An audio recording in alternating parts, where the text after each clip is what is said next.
Selamat pagi anak-anak. Pagi, Bu. Sebelum kita memulai pembelajaran hari ini, baiklah kita berdoa menurut agama dan kepercayaan masing-masing. Berdoa dimulai. Selesai. Ibu cek kehadiran dulu ya.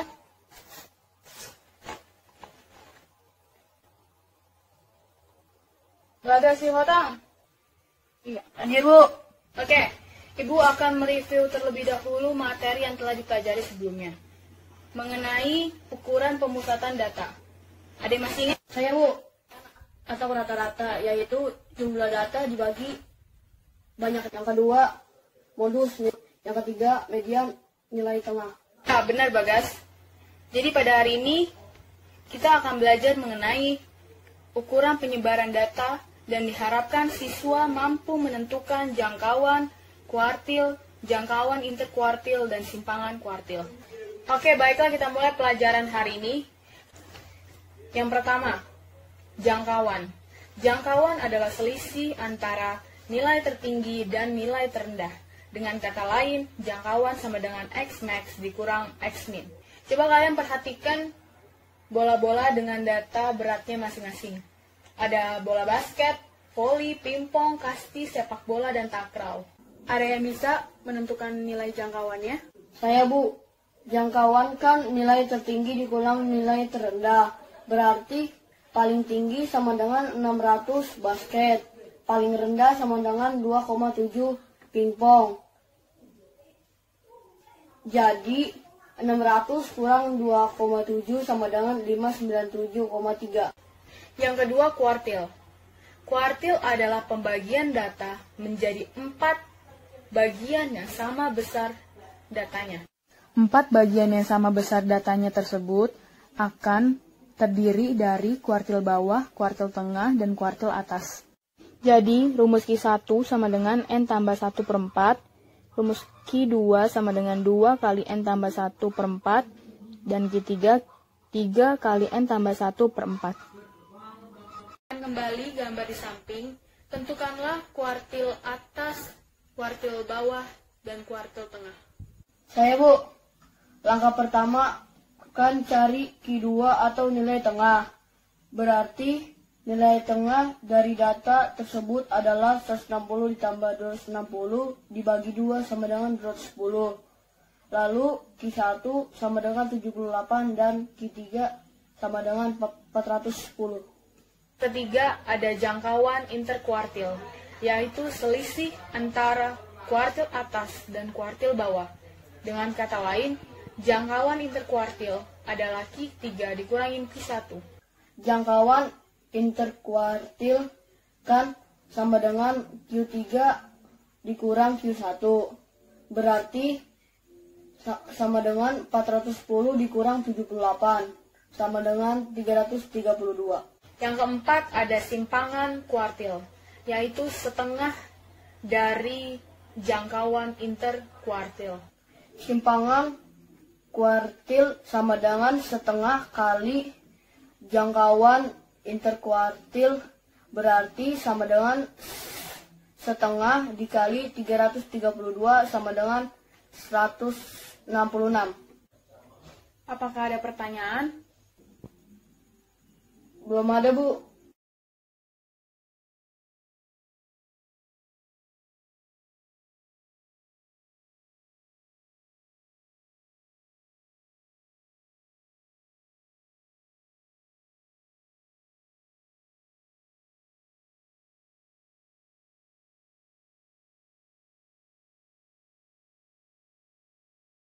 Soal pertama dapat dilihat data tinggi siswa kelas 8 dan tentukanlah jangkauan kuartil, jangkauan interkuartil, dan simpangan kuartil.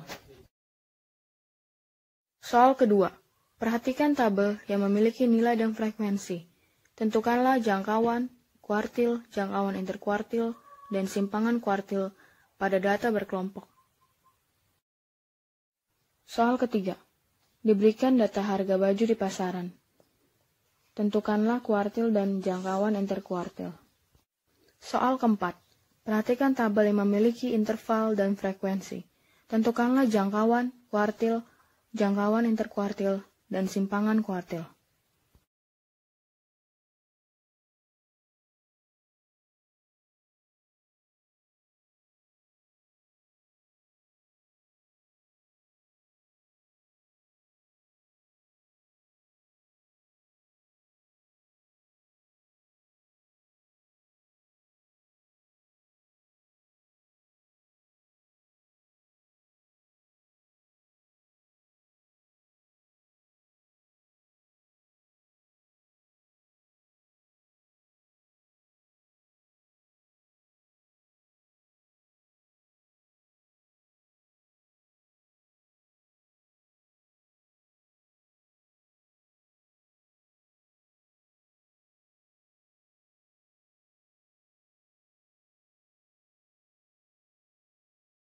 Pertama kita cari nilai jangkauan.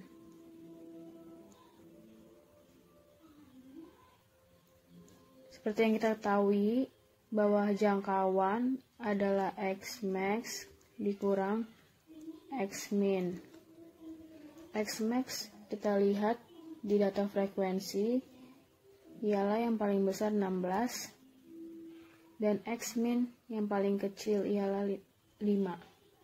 Sehingga 16 dikurangi 5 sama dengan 11. Kita juga bisa melihat jangkauan dari nilai, yaitu nilai yang paling kecil, interval antara 30 sampai 34. Yang paling kecil ya 30. Kalau kita kurang 0,5, dan ini menjadi nilai X min.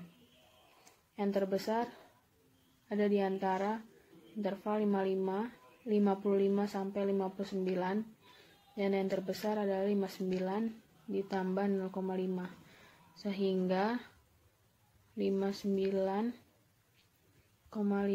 dikurang 29,5 sama dengan 30.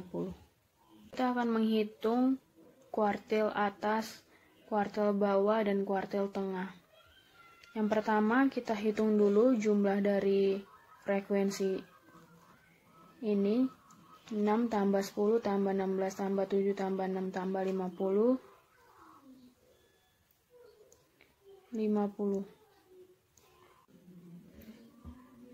Nah, untuk apa sih kolom FK ini? Jadi FK ini kita isi, ini 6. Di bawahnya ini ada 10, kita tambahin 16. Lalu 16 tambah 16. 32 ditambah 7, 39 ditambah 6, 45 tambah 5, 50. Jadi jumlahnya sama dengan frekuensi.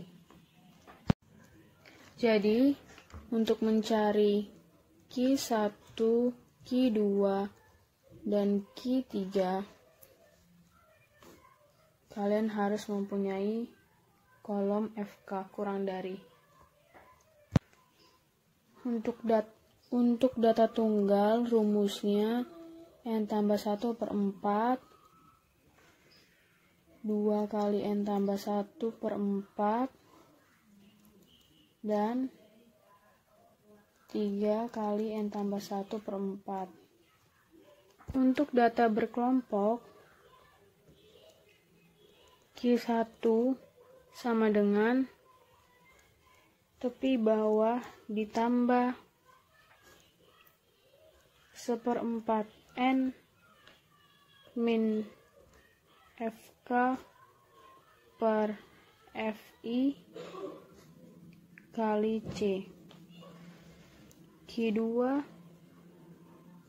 tepi bawah ditambah setengah N min FK per FI kali C. Q3 tepi bawah tambah 3/4 N min FK per 4 kali C. Sekarang kita cari Q1 sama dengan tepi bawah ditambah 1/4 N min FK per FI dikali C. Kita cari seperempat N. Jadi 50 dibagi 4. Kita sudah dapat nilai 12,5. Lalu kita lihat di frekuensi kurang dari 12,5 termasuk dalam nilai yang mana? 6 tambah 10 16. Berarti 12,5 ada di dalam 16. Ini sehingga CB ialah nilai yang paling kiri dikurangin 0,5. Jadi 34,5 ditambah seperempat tadi 12,5 dikurangin FK adalah nilai sebelumnya 6 per 10 dikali panjang 30 sampai 34 yaitu 5.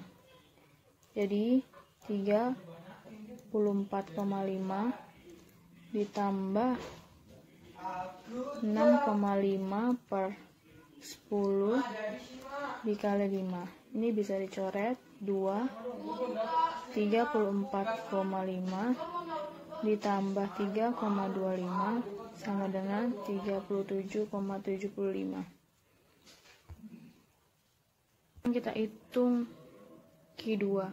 Q2 adalah tepi bawah ditambah setengah N dikurangin FK per FI dikali C.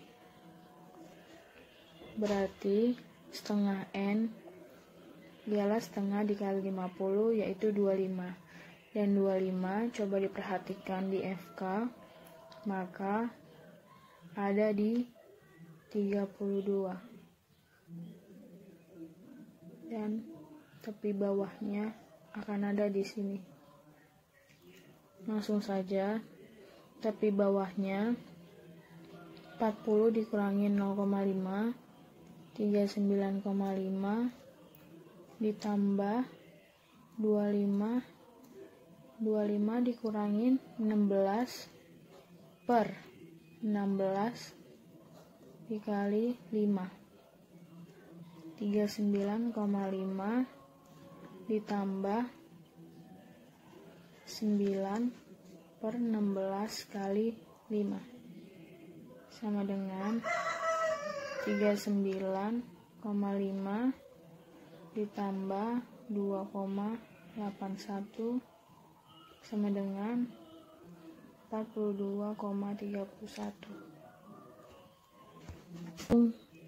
Q3 tepi bawah ditambah 3/4 N dikurangin FK per FI kali C. 3/4 N 3/4 kali 50 sama dengan 37,5. 37,5 kita ketahui bahwa ada di sini, sehingga tepi bawahnya adalah ini. Jadi 44,5 ditambah 37,5 dikurangin 32 per 7 kali 5 sama dengan 44,5 ditambah 5,5 per 7 dikali 5 sama dengan 44,5 ditambah 3,92 sama dengan 48,32. Sekarang kita hitung yang ketiga, yaitu jangkauan interkuartil sama dengan Q3 dikurang Q1, Q3 kurang Q1 48,32 kurang 37,75 yaitu 7,57. Dan yang keempat ada simpangan kuartil yaitu setengah dari jangkauan interkuartil. Berarti setengah dari 7,57 sama dengan 3,785.